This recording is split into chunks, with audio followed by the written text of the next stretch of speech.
जिन्होंने देह धारण किया है, ऐसे हमारे परम पूज्य संतगण, मैं उनके चरणों में प्रणाम करता हूं।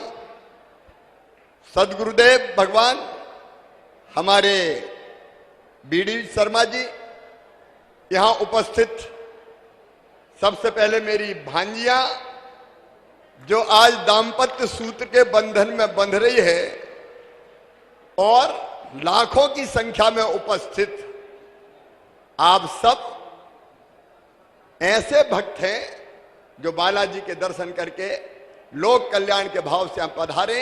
मैं आप सबके चरणों में भी प्रणाम करता हूं। सिया राम मैं सब जग जानी, करहूं प्रणाम जोर जुग पानी। लेकिन आज मेरा मन आनंद से भरा हुआ है, और इसलिए भरा हुआ है कि बचपन से मैं भी गांव में पैदा हुआ महाराज जी। छोटा सा गांव, मेरा भी जैत, हम भी जैत में पैदा भय, और पढ़े भी सरकारी स्कूल में ही है भैया, कोई पब्लिक मगलिक स्कूल में नहीं पढ़े। तो बचपन से हम ये देखते थे कि बेटा और बेटी के बीच भेद होता है, बेटा ज्यादा लाडला होता है और बिटिया कम प्यारी होती है। कई बार तो बेटियां कोख में मारी जाने लगी स्थिति पैदा हुई। तब मन में वेदना होती थी महाराज जी कि हे भगवान, वो दिन कब आएगा जब बेटा और बेटी बराबर माने जाएं। बीच में महाराज जी मैं विधायक बन गया। मैं आज कन्या विवाह के अवसर पर वो घटना सुनाना चाहता हूं। पदयात्रा कर रहा था, हम तो पांव पांव भी खूब घूमे। तो एक गांव में गए तो बेटी की शादी थी, अनाथ थी। तो गांव के लोगों ने कहा कि आप विधायक हो, बिटिया की शादी का इंतजाम करवा दो, सरकारी सहायता दिलवा दो, इसके माता पिता नहीं है। तो मैंने कहा शादी कब है? बोले परसों ही है। मैंने कहा सरकारी सहायता में तो बरसों लग जाएंगे। और तभी मन में भाव आया, क्या एक शादी हम नहीं कर सकते? और उस बिटिया की शादी अपने मित्रों के सहयोग से की तो इतना आनंद प्राप्त हुआ, मैं उसका शब्दों में बयान नहीं कर सकता। लेकिन उसके बाद फिर हमने महाराज जी क्रम शुरू किया। हमारे क्षेत्र की जो निर्धन बेटियां थी उनके विवाह का मित्रों के सहयोग से, और मुख्यमंत्री बनते ही महाराज जी सबसे पहली योजना मैंने कोई बनाई तो उस योजना का नाम था मुख्यमंत्री कन्या विवाह योजना। और मध्य प्रदेश की धरती पर हजारों शादी सरकार क्यों न करे? सरकार की ड्यूटी है, धर्म है कि बिटिया की शादी अगर माता पिता ठीक से नहीं कर सकते तो सरकार शादी करे। इसलिए मुख्यमंत्री कन्या दान योजना बनी। और उसके बाद सारे संत यहां बैठे हैं, उनके चरणों में मैं निवेदन करना चाहता हूं। लाडली लक्ष्मी योजना बनी, जिसमें तय किया कि मध्य प्रदेश की धरती पर कोई बिटिया पैदा होगी तो वो लखपति होगी, लखपति, बोझ नहीं बनेगी, वरदान बनेगी। उसमें से लाडली लक्ष्मी योजना है। मैं उसमें ज्यादा समय नहीं लगाता, सबको पता है मध्य प्रदेश वालों को 44 लाख लाडली लक्ष्मी बेटियां आज मध्य प्रदेश की धरती पर हैं, जिनकी शिक्षा दीक्षा से लेकर सारा इंतजाम भगवान की कृपा से सरकार करती है। लेकिन अभी मैं महाराज जी से कह रहा था, महाराज जी आज महाशिवरात्रि है, शिव और शक्ति, जब तक दोनों मिलकर सशक्त नहीं होते तब तक कल्याण कभी देश का भी नहीं होगा और संसार का भी नहीं होता। इसलिए एक भाव मेरे मन में आया कि हमारी बहनें सशक्त होनी चाहिए, क्योंकि बहनें सशक्त तो प्रदेश सशक्त, प्रदेश सशक्त तो देश सशक्त। और फिर हम भी तो भैया है, जब बेटियों के मामा भय तो बहनों के भैया भय के नहीं भय, तो बहनों के भैया है। अब भैया सावन के महीना में एक दान आते हैं, बहन को लिवा के ले जाते हैं या बहन के घर आते हैं, राखी बंधवाते हैं, उपहार देते हैं। दिल ने कहा कि तू भी तो भैया है तो तू भी तो कोई उपहार दे। लेकिन मुझे लगा कि साल में एक बार देने से काम नहीं चलेगा, और इसलिए एक योजना मैंने महाराज जी को बताई। एक योजना और बन गई, लाडली बहना योजना।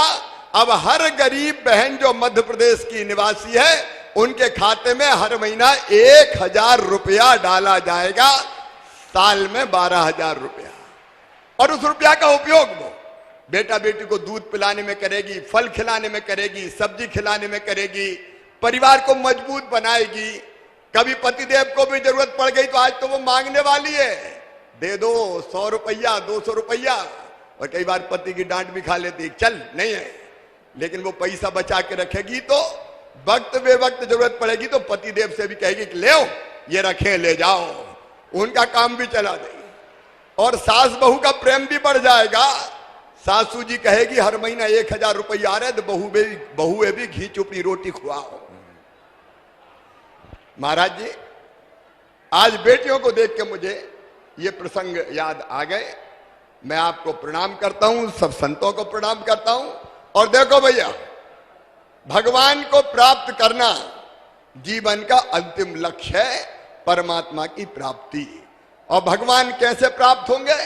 ज्ञान मार्ग, भक्ति मार्ग और कर्म मार्ग, 3 मार्ग बताए गए हैं। ज्ञान मार्ग यहां बैठे, जो सही रास्ता हमको बताए वो है ज्ञान मार्ग। वो संत ज्ञान मार्गी है, वो भगवान को प्राप्त करते हैं। दूसरे हैं भक्ति मार्ग। एक बार भगवान श्री रामचंद्र जी का दरबार लगा था। मैया सीता, भैया लक्ष्मण, भरत, शत्रुघ्न, अंगद, नल, नील, जामवंत, हनुमान, दुविध सब बैठे थे। अचानक सीता जी बोली कि वैसे तो मुझे सभी पुत्र बहुत प्यारे, लेकिन पुत्रों में भी पवन पुत्र की महिमा का तो मैं वर्णन नहीं कर सकती। और ये कह के सीता मैया ने कहा, आज अयोध्या की सबसे कीमती माला मैं बजरंग को भेंट करना चाहती हूं। और ये कह के अपने गले से मोतियों की एक माला निकाली और हनुमान जी की गोद में डाल दी। कहा बेटा ये अयोध्या की सबसे कीमती माला है। हनुमान जी ने माला उठाई, उल्टी पलटी देखी और फिर माला तोड़ डाली।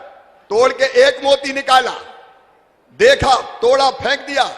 दूसरा मोती निकाला, देखा, तोड़ा, फेंक दिया। तीसरा मोती निकाला, देखा, तोड़ा, फेंक दिया। दरबार आश्चर्यचकित, बजरंग को हो क्या गया? इतने प्रेम से मैया ने मोतियों की माला दी, ये तोड़ तोड़ के फेंक क्यों रहे? मैया बोली बेटा बजरंग, बात क्या है, तू माला तोड़ के फेंक क्यों रहा है? तो बजरंग मुस्कुरा दिए, मैया तू भी झूठ बोलती है। तो सीता जी ने कहा मैं और झूठ? दरबार फिर आश्चर्यचकित रह गया कि बजरंग सीता जी से कह रहे हैं कि मैया तुम भी झूठ बोलते हो। सीता जी ने कहा बेटा मैंने क्या झूठ बोला? बोले भैया तू तो कहती थी ये माला अयोध्या की सबसे कीमती माला है। बोले बेटा अभी भी कह रही हूं ये माला अयोध्या की सबसे कीमती माला है। बजरंग मुस्कुराए और कहने लगे भैया अब भी झूठ बोल रही है। अरे मेरे लिए तो कीमती वो है जिसमें मेरे भगवान श्री राम रहते हो, जिसमें मेरी मैया सीता निवास करती हो। और मोती तोड़ तोड़ कर देख रहा हूं, ना तो कहीं भगवान राम दिखाई दे रहे ना मैया सीता दिखाई दे रही है, इसलिए बेकार समझ के फेंक रहा हूं। एक खड़े हो गए दरबार में, बजरंग क्या उसी चीज से प्यार करते हो जिसमें भगवान राम और सीता रहते हो? बोले हाँ। तो बोले शरीर से प्यार करते हो कि नहीं? बोले सब करते हैं, मैं भी करता हूं। कहा बताओ तुम्हारे शरीर में कहां राम और सीता है?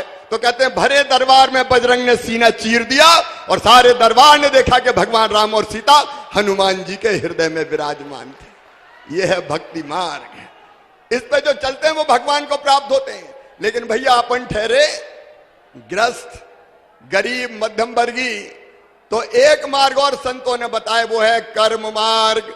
जिसकी तरफ जो काम तय है वो मेहनत ईमानदारी से करते चलो, भगवान मिल जाएंगे। अगर किसान है अन्न उत्पादित करे, अगर कर्मचारी है तो ईमानदारी से लोगों के काम करे, डॉक्टर है तो बीमारों का इलाज करे, और नेता है तो हवाला घोटाला बेईमानी ना करे, ईमानदारी से जनता की सेवा करे, तो परमपिता परमात्मा मिल जाएंगे। लेकिन बागेश्वर धाम तो ज्ञान, कर्म और भक्ति का त्रिवेणी संगम दिखाई दे रहा है। यहां जितने सेवा के काम आपने सोचे, मैं आपका अभिनंदन करता हूं मध्य प्रदेश की जनता की तरफ से। आपका संकल्प है गौशालाओं का, किसान भी गाय बांधे, केवल गौशाला नहीं। आपका संकल्प है धर्म के प्रचार का, कैंसर हॉस्पिटल का, यह पवित्र संकल्प है। मैं इस संकल्प को प्रणाम करता हूं और सचमुच में आज बेटियों के इस विवाह में आके मैं अपने आप को धन्य अनुभव कर रहा हूं। अपनी बेटियों को, भांजियों को मैं आशीर्वाद भी देता हूं। आशीर्वाद तो संत देंगे, मैं तो यही कहता हूं मामा की दुआएं लेती जा, जा तुझको सुखी संसार मिले। ये हमेशा सुखी रहें, इनका मंगल हो, इनका कल्याण हो, कभी तुम्हारे पांव में भी कांटा ना गड़े। बालाजी भगवान से भी यही प्रार्थना करते हुए मैं अपनी बात समाप्त करता हूं। मेरे साथ एक बार फिर बोलिए सियावर रामचंद्र की जय। पवन सुत हनुमान की, जय हो, उमापति महादेव की, जय हो, बालाजी भगवान की, जय हो, बागेश्वर धाम की, जय हो, धर्म की, जय हो, अधर्म का नाश हो, प्राणियों में सद्भावना हो, विश्व का कल्याण हो, भारत माता की, जय हो, गौ माता की, जय हो। हर हर महादेव।